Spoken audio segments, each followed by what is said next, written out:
ያንቺ አይደለም። ኧረ እባክሽ እና የማን ነው? ያኔ የሀና ታሪክ ነው። ተይ እባክሽ ያንቺ ታሪክ ነው እንዴ? ምን ነው መስረቅሽን አታምኚም እንዴ? ሳልሰርቅ እንዴት ነው እንዳምንልሽ የምትጠይቂኝ? አፍሽ ምንም ቢል ልብሽ ግን ሌባ እንደሆንሽ ጠንቅቆ ያውቃል።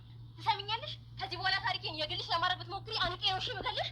እንደዚህ በቀላሉ የምትሸበር ነው እንዴ የሚመስልሽ? አንቺ በቀላሉ ማትሸበሪ ልትሆኚ ትችያለሽ። እኔ እርግብ ግን ሰውን እንዴት ማሸበር እንዳለብኝ የማውቅ ሰው ነኝ። ከምታወሪ ለምን አትሞክሪኝም? ልቀቂኝ እባክሽ። ጀግና አይፎክርም። ጀግንነት በልብ ነው እያልሽኝ ነው? ጀግና ልብ ብቻ ሳይሆን እውነትም አለው። ስለዚህ መረጃዎች ያሉት እኔ ጋር ነው። ይሄ ደግሞ ከማንም በላይ ጀግና ያደርገኛል።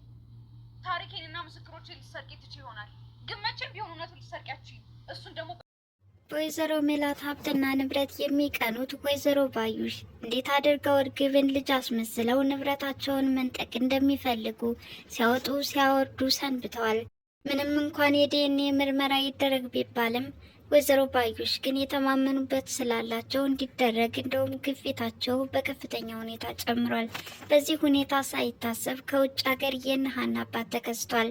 የነሀና አባትም እንዳያት ነበረ ልጄ ነሽ በማለት አቅፎ የሳማትና ፍቅር የሰጣት።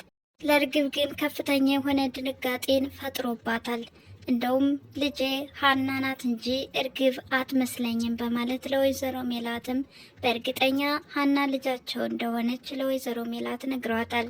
ወይዘሮ ሜላት ግን ሀና ሀብት ንብረቴን በመፈለግ የፈጠረችው ተንኮል እንጂ በትክክልም ሀና የኔ ልጅ አይደለችም፣ ልጄ እርግብ እንጂ ሀናን አላውቃትም በማለት አሁንም በክርክር ላይ ናቸው።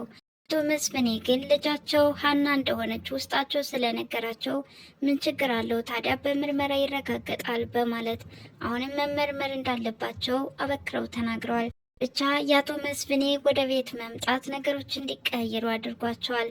ሰላም ጤና ይስጥልን ውድ የቻናሌ ቤተሰቦች እንደምን አላችሁ? በያላችሁበት በዓለም ዳርቻ ሰላማችሁ ይብዛ እያልኩኝ ኖላዊ ክፍል 44 ካየናቸው ውስጥ አጠር አድርጌ ለማቅረብ እሞክራለሁኝ። እንግዲህ እርግብና ባዩሽ በተመካከሩት መሰረት የወይዘሮ ሜላት የጓደኛዋን ንብረት እንዴት አድርጋ የግሏ ማድረግ እንደምትፈልግ እያወጣችና እያወረደች ነው። በዶክተሩም ተማምናለች። ምርመራው ይደረግ በማለት በግፊት ላይ ናት። ነገር ግን ወይዘሮ ሜላት እርግብን ልጇ አድርጋ ሀናን እንዳጭበርባሪ ንብረታቸውን ስለፈለገች እንደዚህ አይነት ነገር እንደፈጠረች አድርገው እንዲያስቡ አድርጓቸዋል። ታዲያ ወይዘሮ ሜላት ሀናን ፊት እንደነፈጓት የተመለከቱት ወይዘሮ ባዩሽም የልብ ልብ ተሰምቷቸዋል። ያሰብኩት ተሳክቶልኛል፣ በቃ እኔም ይህን ነበር የምፈልገው፣ እዚህ ልክ ካመንሽልኝ ምን እፈልጋለሁ እያሉ ይገኛሉ።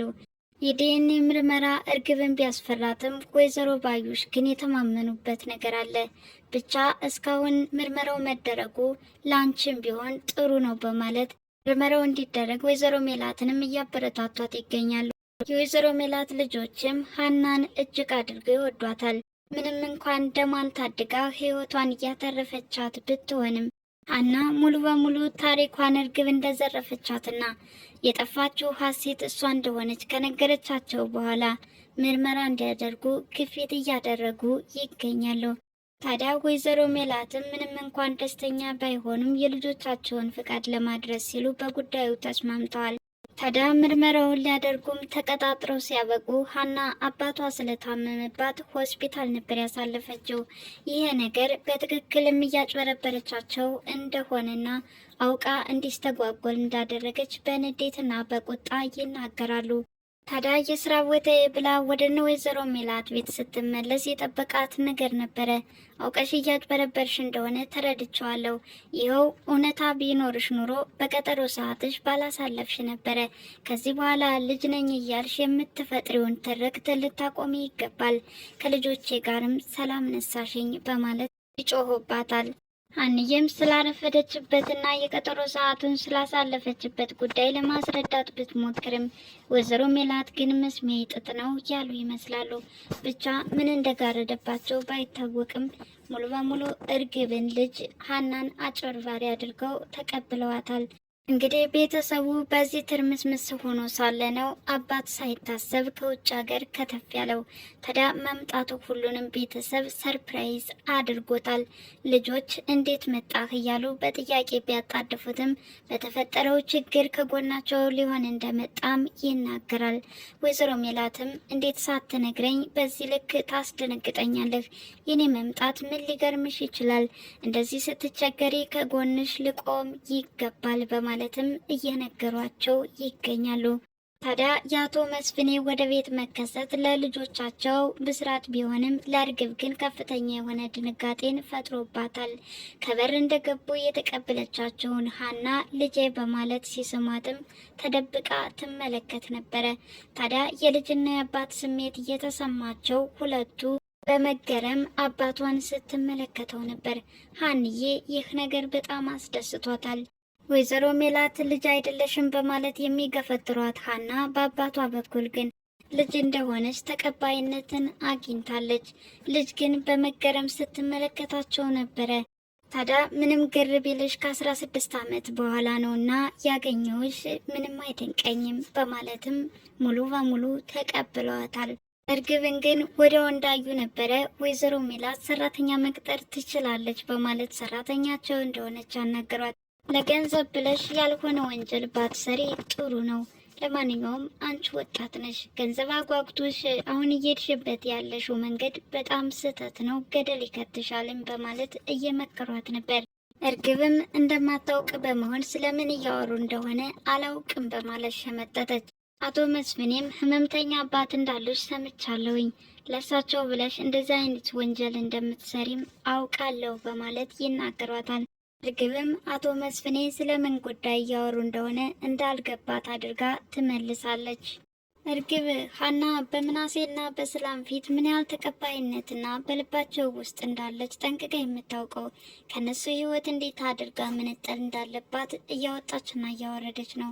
ታዲያ የሰላም አባትም ሆነ ሰላም ሀና ስለሰጠቻት ደም ሲያወሩ ስለሰማች ስለ ደም መስጠት ደጋግማችሁ የምታወሩት ምን አዲስ ነገር አለው በማለት ጉዳዩን ለማቅለል እየሞከረች ነበረ።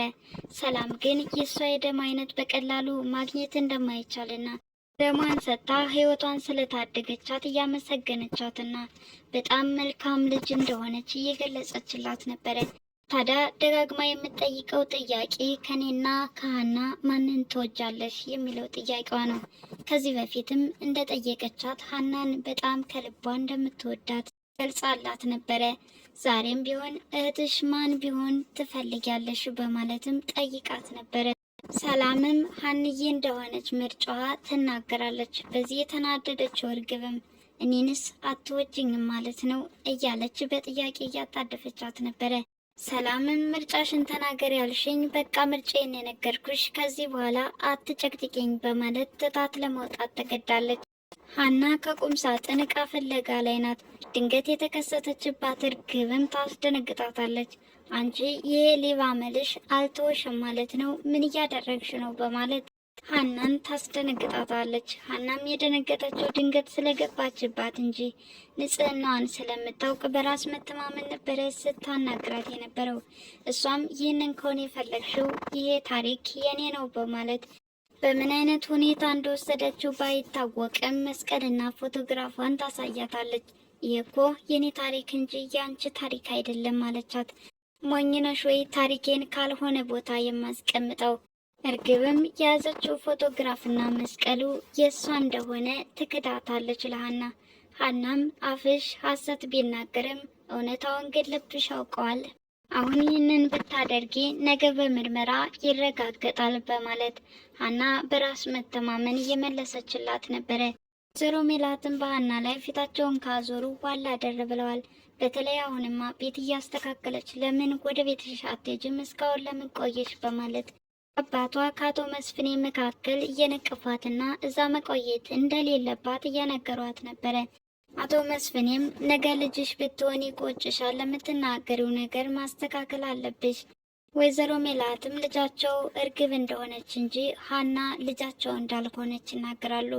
እሺ ልጅሽ ሆና ባትገኝም ልታከብሪያት ግን ግድ ይልሻል በማለት አቶ መስፍኔም ወይዘሮ ሜላትን ተናግሯቸዋል። አቶ መስፍኔ ሁለቱንም ልጆች በመጠየቅ አንዳንድ ነገር ማወቅ ስለፈለጉ ሀናና እርግብን ቁጭ አድርገው ሲያናግሯቸው ነበረ። ትክክለኛውን ነገር ለማወቅ ይረዳቸው ዘንድ ሁለታቸውንም አንዳንድ ጥያቄዎች እየጠየቋቸው ነበረ። በተለይ ሀና ወደዛ ቤት የገባችበት ምክንያት ምን ሊሆን ይችላል? ገንዘብ ፈልገሽ ነው አይደለ? አባትሽን ለማሳከም እኮ እዚህ መምጣት አይጠበቅብሽም ነበር በማለት ጠይቀዋታል። ሀናም ልጅ ነኝ ያለችበት ምክንያት ገንዘብ ፍለጋ ሳይሆን በትክክልም ልጃቸው እንደሆነች ትናገራለች። ምርመራውን ቢሆን እውነታውን እንድታውቁ ይረዳችሁ ከሆነ እንጂ በህይወቴ ግን አንዳችም ለውጥ አያመጣም። አባቴ በጣም ጥሩ ሰውና ደግ ነው። ሰው ሁሉ ይወደዋል፣ ለሌሎችም ይተርፋል በማለት አቶ ኖላዊን እያመሰገነችና ወደ እሳቸው መሄድ እንዳለባት በቁጣ ነበረ የተናገረቻቸው። እርግብም ስለ ሀና አባት ለመተረክ ምን ይህን ያህል ጊዜ ያስፈልጋል በማለት በንዴት ስትንጨረጨር ነበር የተመለከትናት። እንግዲህ ኖላዊ ክፍል 44 ከተመለከትናቸው ውስጥ ዋና ዋናዎቹ እነዚህ ናቸው። በሚቀጥለው ክፍል እስከምንገናኝ ድረስ መልካም ጊዜ ሆንላችሁ እያልኩኝ ለዛሬ ተሰናበትኳችሁ። አመሰግናለሁ። በወይዘሮ ሜላት ሀብትና ንብረት